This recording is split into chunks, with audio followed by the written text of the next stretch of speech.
সুপ্রিয় দর্শক, আসসালামু আলাইকুম। Welcome back cook with Arpa. আজকে আপনাদের জন্য মিষ্টি কুমড়া দিয়ে দারুণ মজার একটি রেসিপি নিয়ে হাজির হয়েছি। মিষ্টি কুমড়া এবং রুই মাছের সাথে এই মজাদার রেসিপিটি তৈরি করে দেখবেন। নতুন এবং খুবই অসাধারণ টেস্টের এই রেসিপিটি সবাই খুব পছন্দ করবে। তাহলে সরাসরি মূল রেসিপিতে চলে যাচ্ছি। আমি এখানে 1 কেজির মতো মিষ্টি কুমড়া কেটে নিয়েছি। আমি এখানে একটু ছোট ছোট সাইজ করে কেটে নিয়েছি। আপনারা যে কোনো সাইজে ছোট বড় করে কেটে নিতে পারেন, তবে ছোট করে কাটলে মিষ্টি কুমড়াটা সিদ্ধ হবে তাড়াতাড়ি। মিষ্টি কুমড়াটাকে কেটে খুব ভালোভাবে ধুয়ে পরিষ্কার করে নিয়েছি। এখন এটাকে একটা সাইডে রেখে দিচ্ছি। আর আমি এখানে রুই মাছ নিয়ে নিয়েছি কয়েক টুকরো। রুই মাছটাকে খুব ভালোভাবে কেটে ধুয়ে পরিষ্কার করে নিয়েছি। এখন আমি এখানে দিয়ে দিচ্ছি 1 চা চামচ পরিমাণ লবণ, দিয়ে দিচ্ছি 1/2 চা চামচ পরিমাণ হলুদের গুঁড়ো, আর দিয়ে দিচ্ছি 1/2 চা চামচ পরিমাণ লাল মরিচের গুঁড়ো। এখন হলুদ, লবণ এবং মরিচের গুঁড়ার সাথে মাছটাকে খুব ভালোভাবে মাখিয়ে নিতে হবে। মাছটাকে খুব ভালোভাবে মাখিয়ে 10 মিনিটের জন্য একটা সাইডে রেখে দেব। এতে করে মাছটা ভাজার পরে ফ্লেভারটা খুব ভালো হয়। এরপর আমি সরাসরি চুলায় চলে যাচ্ছি। আমি চুলায় একটা প্যানে 1/3 কাপের মতো সরিষার তেল গরম করে নিয়েছি। এখন এই তেলের মধ্যে মাছগুলোকে ভেজে নিতে হবে। আপনারা চাইলে এখানে সয়াবিন তেলটাও ব্যবহার করতে পারেন। আমি সরিষার তেল দিয়ে আজকে রান্নাটা করছি। এখন মিডিয়াম ফ্লেমে মাছগুলোকে উল্টে পাল্টে বেশ লাল লাল করে ভেজে নেব। মিষ্টি কুমড়ার এই তরকারিতে মাছটাকে কিন্তু একটু কড়া করেই ভাজতে হবে। আমার মাছগুলো ভাজা হয়ে গিয়েছে। এখন সবগুলো মাছ তুলে একটা সাইডে রেখে দিচ্ছি।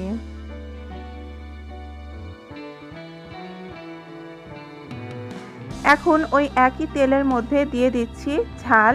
আমি এখানে পরিমাণ মতো যতটুকু মরিচ আমি খেতে পারবো ঠিক ততটুকু পরিমাণে ঝালটা দিয়ে দিচ্ছি। আমি এখানে 10টার মতো ঝাল দিয়ে দিয়েছি। আর দিয়ে দিচ্ছি 1 মুঠো পেঁয়াজ কুচি। এখন পেঁয়াজটাকে তেলের মধ্যে বাদামি করে ভেজে নেব।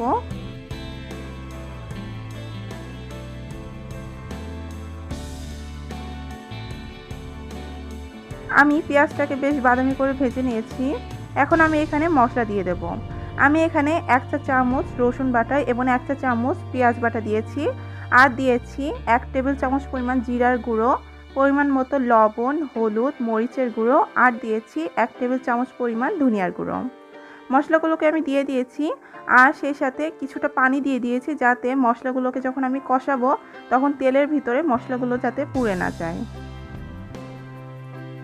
এখন মশলাটাকে বেশ ভালোভাবে কষিয়ে নেব।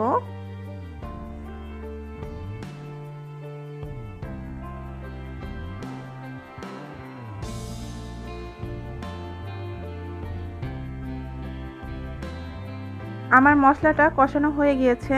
এখন আমি যে মিষ্টি কুমড়াটাকে কেটে ধুয়ে রেখে দিয়েছিলাম সেই মিষ্টি কুমড়াগুলো দিয়ে দিচ্ছি। এখন এই মিষ্টি কুমড়াটাকেও মশলার সাথে বেশ ভালোভাবে কষিয়ে নেব।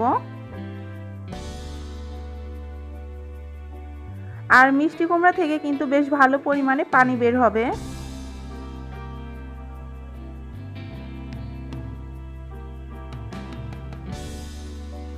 আমি মিষ্টি কুমড়াটাকে একটু ঢেকে তারপর কষিয়ে নেব।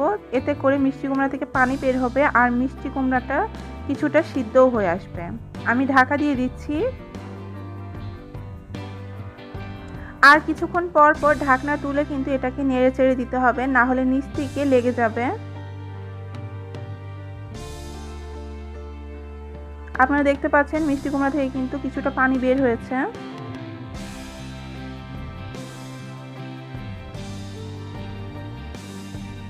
চুলার আঁচটা কিন্তু এ পর্যায়ে মিডিয়ামের থেকে একটু লোতেই আছে।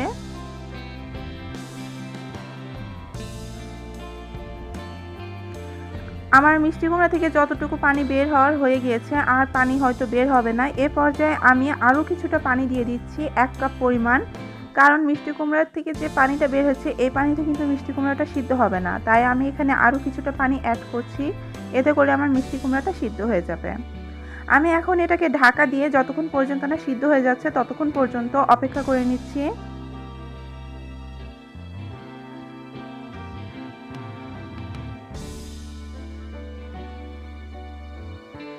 ফিরে আসলাম আবারও। আমার মিষ্টি কুমড়াটা কিন্তু এখন সিদ্ধ হয়ে গিয়েছে, দেখছেন কিছুটা গলে গলে গিয়েছে। এখন আমি এখানে যে ভেজে রাখা মাছগুলো রেখেছিলাম সেই রুই মাছের টুকরোগুলো দিয়ে দেব। আমি মাছগুলো উপর দিয়ে সাজিয়ে দিচ্ছি। এখন এটাকে ঢাকা দিয়ে আবারও অপেক্ষা করছি 5 মিনিটের মতো।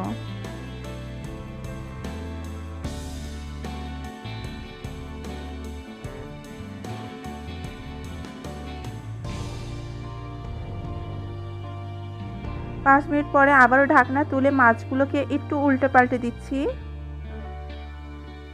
মাছগুলো কিন্তু মিষ্টি কুমড়ার সাথে খুব বেশি জোরে জোরে নাড়াচাড়া করলে কিন্তু মাছগুলো ভেঙে মিষ্টি কুমড়ার সাথে একদম মিশে যাবে।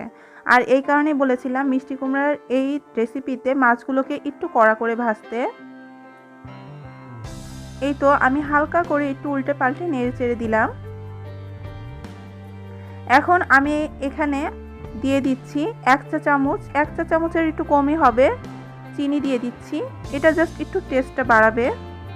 এখন নেড়ে চেড়ে এটাকে সার্ভ করে নেব। চিনিটা আপনারা প্রথমে দিবেন না, চিনিটা কিন্তু নামানোর আগেই দিবেন, তাহলে কিন্তু খেতে বেশি ভালো লাগবে। আমার রেসিপিটা কিন্তু তৈরি হয়ে গিয়েছে।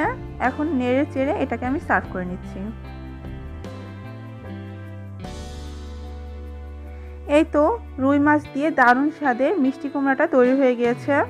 এই রেসিপিটা গরম গরম ভাতের সাথে খেতে কিন্তু দারুণ লাগে। আপনারা যারা যারা এই রেসিপিটা এখনও ট্রাই করেননি তারা অবশ্যই এই রেসিপিটা ট্রাই করবেন আর আমাকে কমেন্ট বক্সে জানিয়ে দেবেন যে কেমন লাগলো। আজ তাহলে এখানেই বিদায় নিচ্ছি। আগামীকাল আবারও হাজির হব নতুন কোনো রেসিপি নিয়ে।